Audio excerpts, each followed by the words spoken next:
Tea with Miss P, day 8. We've made it through a whole week and weekend with all the social distancing. And this weekend, for me personally, was a little lazy. Yesterday, as you could probably tell, I was pretty tired. I kept yawning and yawning during the whole story, the whole chapter. So sorry about that. I'm more awake today.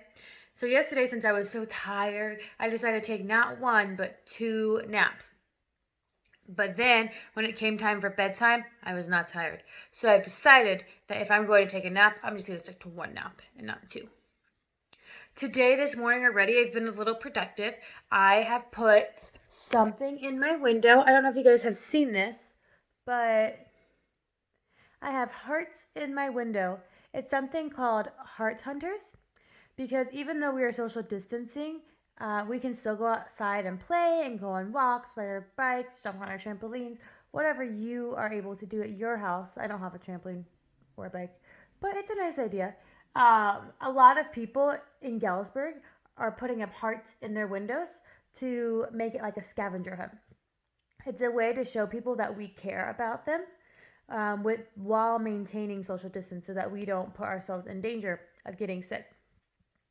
And this isn't just Galesburg. I believe it started in Galesburg, but because of the internet, people all over are seeing this, and people in almost every single state is now putting up hearts in their windows so that we can do scavenger hunts all over. So next time you're out on a walk or a bike ride, you can look at people's windows and see how many hearts you can find. How many hearts can you count? Maybe you can take data like there are 6 pink hearts and 5 yellow hearts. And you can make a graph out of it.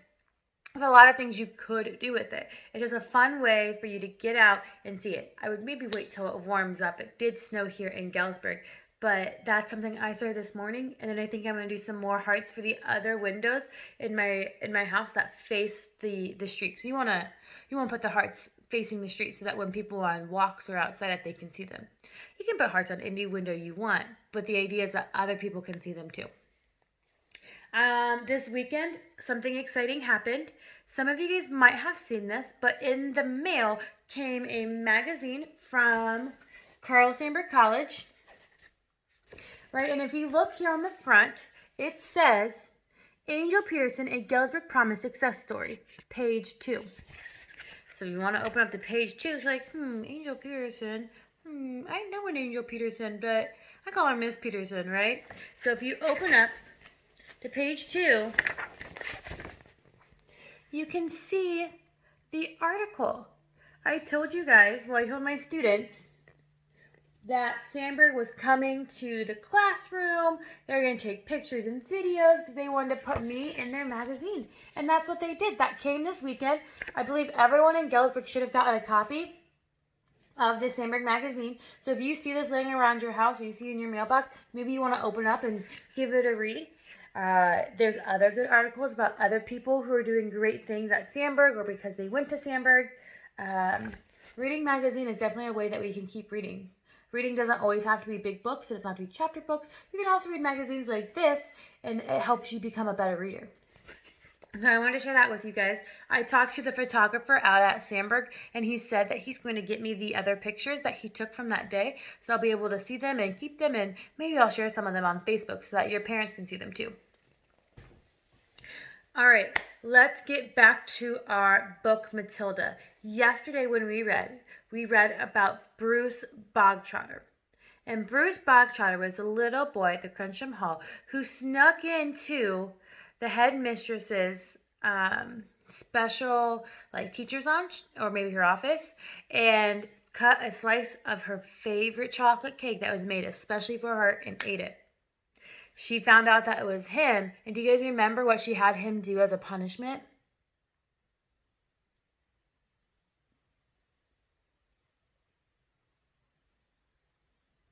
She had him come all the way up to the front of the school. They were all in an assembly. She called an emergency assembly.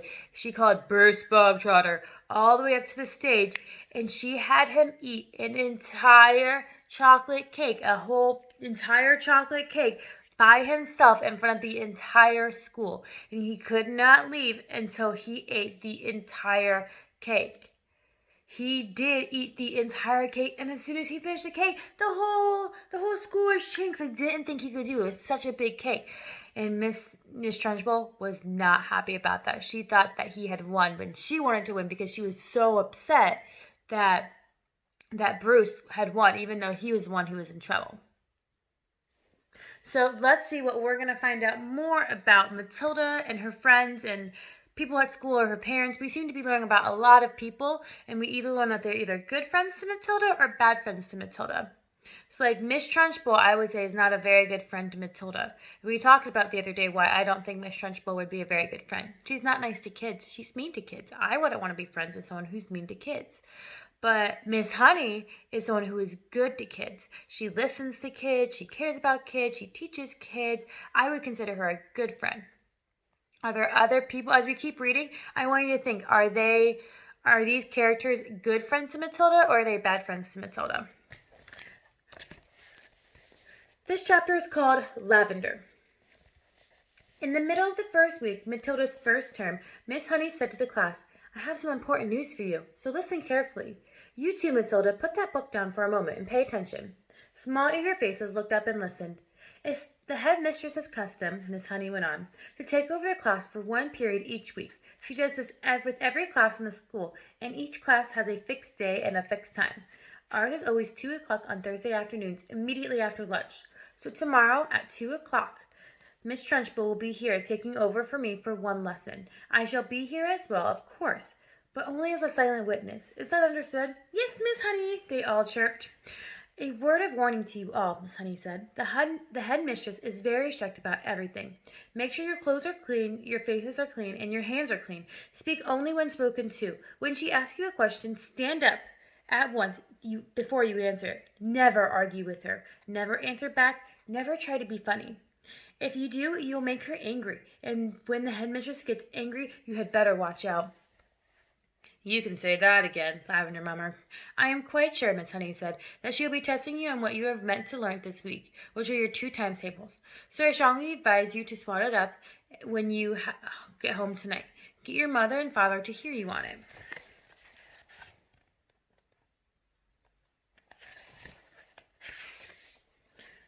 "What else will she test us on?" someone asked. "Spelling," Miss Honey said. "Try to remember everything you learned these past few days.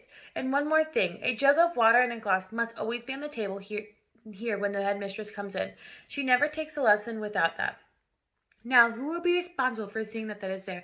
"I will," Lavender said at once. "Very well, Lavender," Miss Honey said. "It will be your job to go to the kitchen, get a jug and fill it with water, and put it on the table here, with a clean, empty glass just before the lesson starts." What if the jug's not in the kitchen?" Lavender asked. "There are dozens of headmistresses' jugs and glasses in the kitchen," Miss Honey said. "They are used all over the school." "I won't forget," Lavender said. "I promise I won't." Already Lavender's scheming mind was going over the possibilities that this water jug had opened up for her. She longed to do something truly heroic. She admired the older girl, Hortensia, to distraction of daring deeds that she had performed to the school. She also admired Matilda, who had sworn her to secrecy about the pear job she had brought off at home, and also the great hair oil switch that had bleached her father's hair. It was now her turn to become the heroine, if only she could come up with a brilliant plot. On the way home from school that afternoon, she began to mull over various possibilities, and when at the very last germ of a brilliant idea hit her, then she began to expand on it and lay out her plans with the same kind of care of Duke Wellington had before the Battle of Waterloo.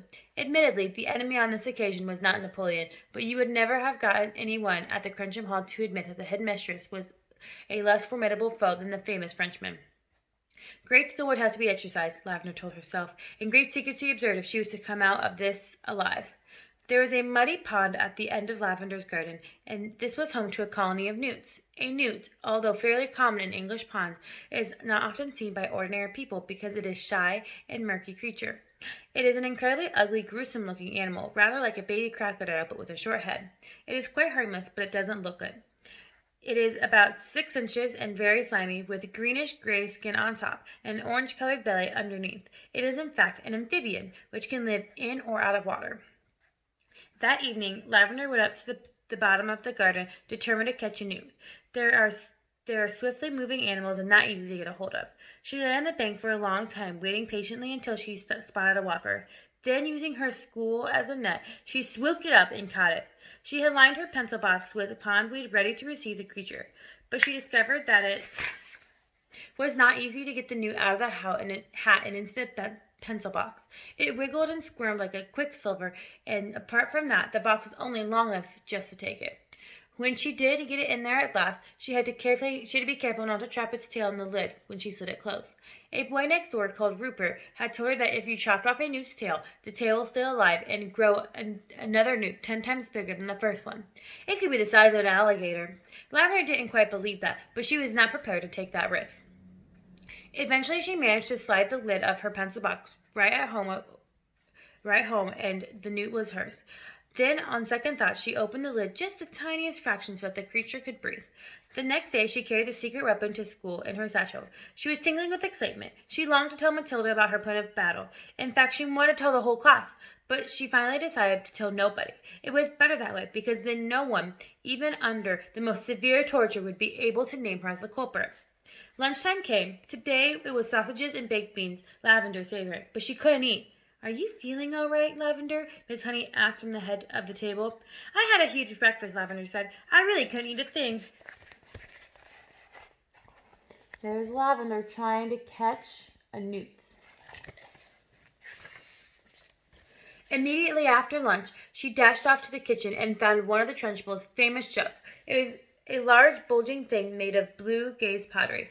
Lavender filled it full of half of water and carried it, together with the glass, into the classroom and set it on the teacher's table. The classroom was still empty. Quick as a flash, Lavender got out her pencil box from her satchel and slid open the box a tiny bit. The newt was lying quite still. With great care, she held the box over the neck of the jug and pulled the lid fully open and tipped the newt into it. There was a plop as it landed in the water.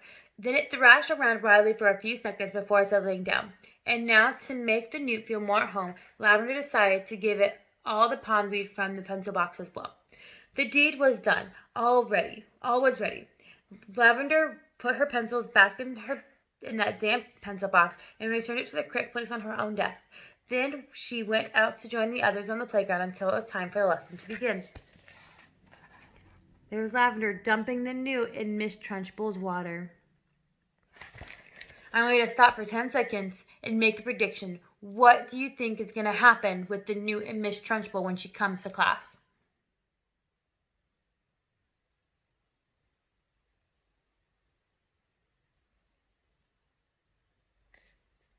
You got that prediction? All right, let's read one more chapter today. This chapter is called The Weekly Test. At 2 o'clock sharp, the class assembled, including Miss Honey, who noted that the jug of water and glass were in its proper place. Then she took up a position standing right at back. Everyone waited. Suddenly in marched the gigantic figure of the headmistress in her belted smock and green breeches. "Good afternoon, children," she barked. "Good morning, Miss Trunchbull," they chirped. The headmistress stood before the class, legs apart, hands on hips, glaring at the small boys and girls who sat nervously at their desks in front of her. "Not a very pretty sight," she said. Her expression was one of utter distaste, as though she were looking at something a dog had done in the middle of the floor. "What a bunch of nauseating little warts you are!" Everyone had the sense to stay silent. "It makes me vomit," she went on, "to think that I'm going to have to put up with a load of garbage like you in my school for the next 6 years. I consider I'm going to have to expel as many of you as possible to save myself from going around the bend." She paused, snorted several times. It was a curious noise. You can hear the same sort of thing as if you're walking through a riding stable when the horses were being fed. "I suppose," she went on, "your mothers and fathers tell you that you're wonderful. Well, I'm here to tell you the opposite, and you better believe me. Stand up, everybody." They got quickly up on their feet. "Now put your hands out in front of you. And as I walk past you, turn them over so I can see if both sides are clean."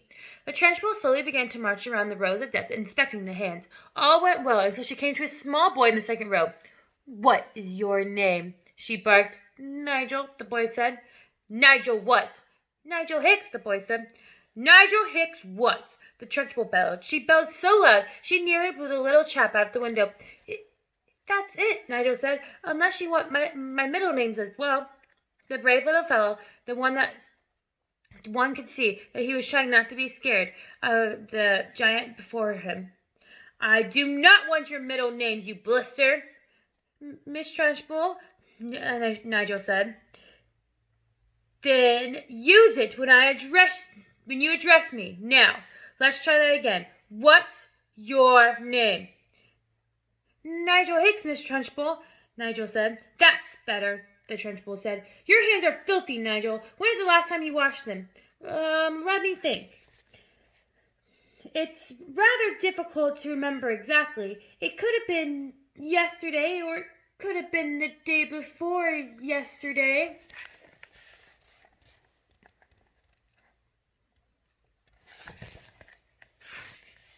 The Trunchbull's whole body and face seemed to swell up as though she was being inflated by a bicycle pump. I knew it, she bellowed. I knew it as soon as I saw you that you were nothing but a piece of filth. What is your father's job, a sewage worker? He's a doctor, Nigel said. A jolly good one. He said we're all so covered with bugs anyways that a little bit of extra dirt never hurts anyone. I'm glad he's not my doctor, the Trunchbull said. And why, might I ask, is there a baked bean on the front of your shirt? We had them for lunch, Miss Trunchbull.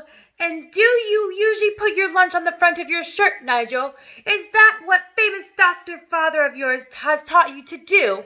Baked beans are hard to eat, Miss Trunchbull. They keep falling off my fork. You are disgusting, the Trunchbull bellowed. You are a walking germ factory. I don't wish to see any more of you today. Go stand in the corner with one leg and with your face towards the wall. But Miss Trunchbull, don't argue with me, boy, or I'll make you stand on your head. Now do as you're told. Nigel went. Now, where you are, boy, why test you on your spelling test to see if you've learned anything at all this past week. And don't turn around to talk to me. Keep your nasty little face to the wall. Now spell right. Which one, Nigel asked. The thing you do with the pen, or the one that means the opposite of wrong? He happened to be an unusually bright child, and his mother had worked hard with him at home with spelling and reading. There was Miss Trunchbull punishing Nigel by having him stand in the corner because he hasn't washed his hands in a day or two. The one you write with the pen, you little fool. Nigel spelled it correctly, which surprised the Trunchbull. She thought she had given him a very tricky word, one that they wouldn't have yet learned. And she was peeved that he had succeeded. Then Nigel said, still bouncing on one leg and facing the wall, Miss Honey taught us how to spell a new word, to spell a very long word yesterday. And what word is that? The Trunchbull said, asked softly. The softer her voice became, the scarier, the greater the danger. But Nigel wasn't to know this. Difficulty. Nigel said, everyone in the class can spell difficulty now. What nonsense, the Trunchbull said. You are not supposed to learn long words like that until you are at least 8 or 9. And don't try to tell me everybody in the class can spell that word. You are lying to me, Nigel. Test someone, Nigel said, taking an awful chance. Test anyone you like. The Trunchbull's dangerous glittering eyes roved around the classroom. You, she said, pointing at a tiny and rather daft little girl called Prudence. Spell difficulty. Amazingly, Prudence spelled it correctly and without a moment's hesitation. The Trunchbull was properly taken aback. She snorted. And I suppose that Miss Honey wasted the whole of one lesson teaching you how to spell that one single word. Oh, no, she didn't, piped Nigel. Miss Honey taught us in 3 minutes, so we'll never forget it. She teaches us lots of words in 3 minutes. And what exactly is this magic method, Miss Honey? Asked the headmistress. I'll show you, piped the brave little Nigel again, coming to Miss Honey's rescue. Can I put my other foot down and turn around, please, while I show you? You may do neither, snapped the Trunchbull. Stay as you are and just show me the same. All right, said Nigel, wobbling crazily on one leg. Miss Honey gives us a little song about each word, and we all sing it together, and we learn how to spell it in no time. Would you like to hear the song about difficulty? I should be fascinated, the Trunchbull said in a voice dripping with sarcasm. Here it is, Nigel said. Mrs. D, Mrs. I, Mrs. F, F, I, Mrs. C, Mrs. U, Mrs. L, T, Y. That spells difficulty. How perfectly ridiculous, snorted the Trunchbull. Why are all these women married? And anyway, you're not meant to teach poetry when you're teaching spelling. Cut it out in the future, Miss Honey. But it does teach them some of the harder words wonderfully well, Miss Honey murmured. Don't argue with me, Miss Honey, the headmistress thundered. Just do as you're told. I shall now test the class on multiplication tables to see if Miss Honey has taught you anything at all in that direction. The Trunchbull had returned to her place in front of the classroom, and her diabolical gaze was moving slowly around the rows of tiny pupils. "You!" she barked and pointed at a small boy called Rupert in the front row. "What is 2 sevens?" 16, Rupert answered with foolish abandon. The Trunchbull started advancing slow and soft-footed upon Rupert, in a manner of a tigress stalking the small deer. Rupert suddenly became aware of the danger signals and quickly tried again. "It's 18, he cried. 2 sevens are 18, not 16. "You ignorant little slug," the Trunchbull bellowed. "You witless weed! You empty-headed hamster! You glob of glue!" She had now stationed herself directly behind Rupert, and suddenly she extended her hand, the size of a tennis racket, to grab the hair of Rupert's head by the fist. Rupert had a lot of golden-colored hair. His mother thought it was beautiful to behold and took delight in allowing it to grow extra long. The Trunchbull had a great dislike for long hair on boys. She had it for plaits and pigtails on girls, and she was about to show it. She took a firm grasp on Rupert's long golden hair in her giant hand, and by raising her muscular right arm, she lifted the helpless boy clean out of his chair and held him aloft. Rupert yelled. He twisted and squirmed and kicked in the air and went on yelling like a stuck pig. And Miss Trunchbull bellowed, 2 sevens are 14. 2 sevens are 14. I'm not letting you go until you say it. Can you imagine me picking students up by their hair because they got a multiplication problem wrong? That'd be crazy. From the back of the class, Miss Honey cried out, "Miss Trunchbull, please let him down. You're hurting him. All his hair might come out." "And it might as well if he doesn't stop wriggling," snarled the Trunchbull. "Keep still, you squirming worm." It was really quite an extraordinary sight to see the giant headmistress dangling a small boy high in the air, and the boy spinning and twisting like something on the string of streaking his head off. "Say it," bellowed the Trunchbull. "Say 2 sevens are 14. Hurry up, or I'll start jerking you up and down so your hair will really come out, and we'll have enough to stuff a sofa. Get on with it, boy. Say 2 sevens are 14, and I'll let you go." 2 sevens are 14, gasped Rupert, whereupon the Trunchbull, true to her word, opened her hand and quite literally let him go. He was a long way off the ground when she released him, and he plummeted to earth and hit the floor and bounced like a football. "Get up and stop whimpering," the Trunchbull barked. Rupert got up and went back to his desk, massaging his scalp with both hands. The Trunchbull returned to the front of the class. The children sat there hypnotized. None of them had seen anything quite like this before.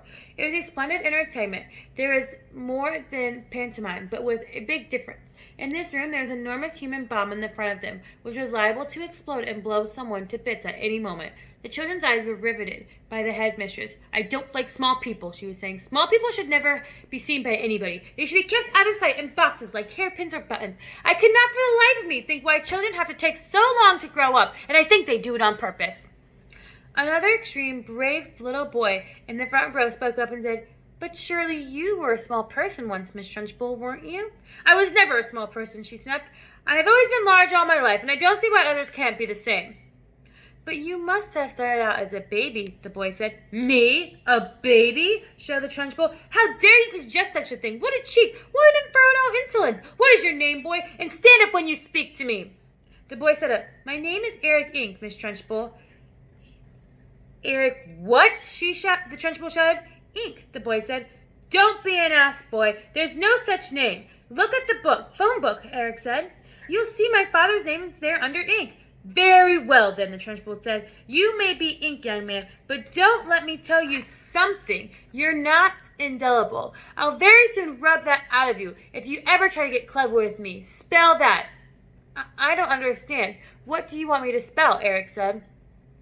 "Spell what, you idiot? Spell the word what."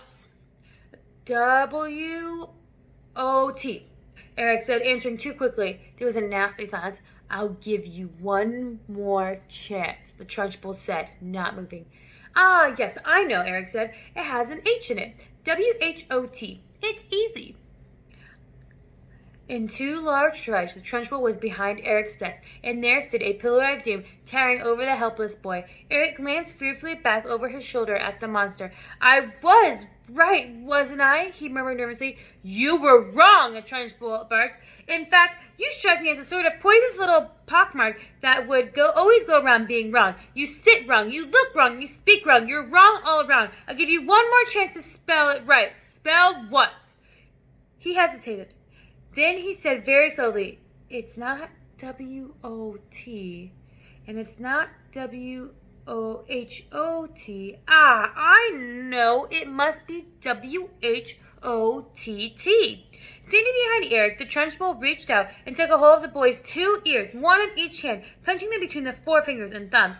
"Ow!" Eric cried. "Ow! Ow! You're hurting me!" "I haven't even started yet," the Trunchbull said briskly, and now taking a firm grasp by both of his ears, she lifted him out of his seat and held him aloft. Like Rupert before him, Eric squealed the house down. From the back of the classroom, Miss Honey cried out, "Miss Trunchbull, don't! Please let him go. His ears might come off." "They'll never come off," the Trunchbull said.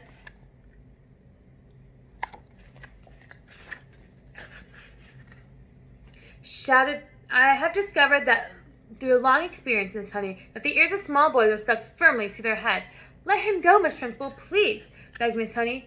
"You could damage him. You really could. You could wrench them right off." "Ears never come off," the Trunchbull shouted. "They stretch most marvelously, like these are now, but I can assure you they never come off."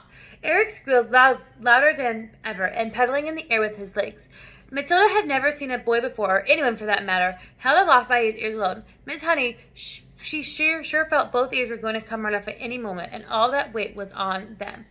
The Trunchbull shouted, "The word what is spelled W-H-A-T. Now spell it, you little wart." Eric did not hesitate. He learned from watching Rupert a few minutes before that the quicker you answer, the quicker you release. "W-H-A-T, he squealed. "Spells what?"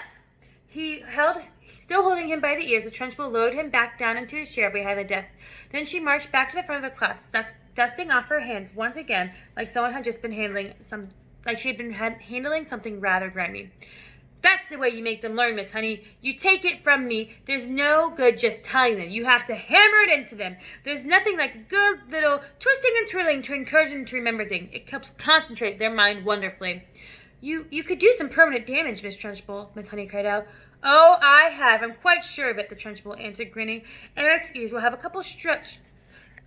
stretched quite considerably in the last couple of minutes. They'll be much longer now than they were before. There's nothing wrong with that, Miss Honey. It gives him a nice, interesting pixie look for the rest of his life." "But Miss Trunchbull—" "Oh, do shut up, Miss Honey. You're as wet as any of them. You can't cope in here, and you can go find a job at some cotton wool private school for rich brats. And when you have been teaching as long as I have, you can realize that it's no good at all to be kind to children. Read Nicholas Nickleby, Miss Honey, by Mr. Dickens. Read Mr. Wackford Squeers, and admire the headmaster of the Doughty boys. He knew how to handle little brutes, didn't he? He knew how to use the britches, didn't he? He kept their backsides so warm that you could have fried eggs and bacon on them. A fine book, that is. But I don't suppose a bunch of morons we've got here will ever read it, because by the look of them, they'll never get to learn anything." "I've read it," Matilda said quietly. The Trunchbull flicked her head around and looked carefully at the small girl with dark hair and deep brown eyes sitting at the second row. "What did you say?" she asked sharply. "I said I've read it, Miss Trunchbull." "Read what?"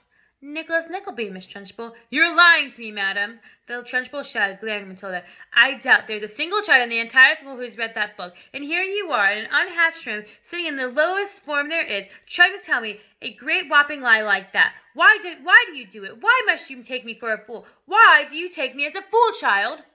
"Well," Matilda said. Then she hesitated. She would have liked to say, "Yes, I jolly well do," but she knew that would have been suicide. "Well," she said again, still hesitating and refusing to say no. The Trunchbull sensed what the child was thinking, and she didn't like it. "Stand up when you speak to me," she snapped. "What is your name?" Matilda stood up and said, "My name is Matilda Wormwood, Miss Trunchbull." "Wormwood, is it?" the Trunchbull said.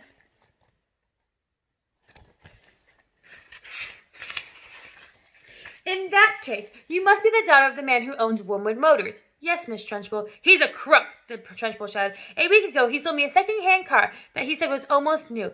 I thought he did a splendid fellow then. But this morning, while driving that car to school through the village, the entire engine fell out on the road. The whole thing was filled with sawdust. The man is a thief and a robber. I'll have his skin for sausages, you see, if I don't."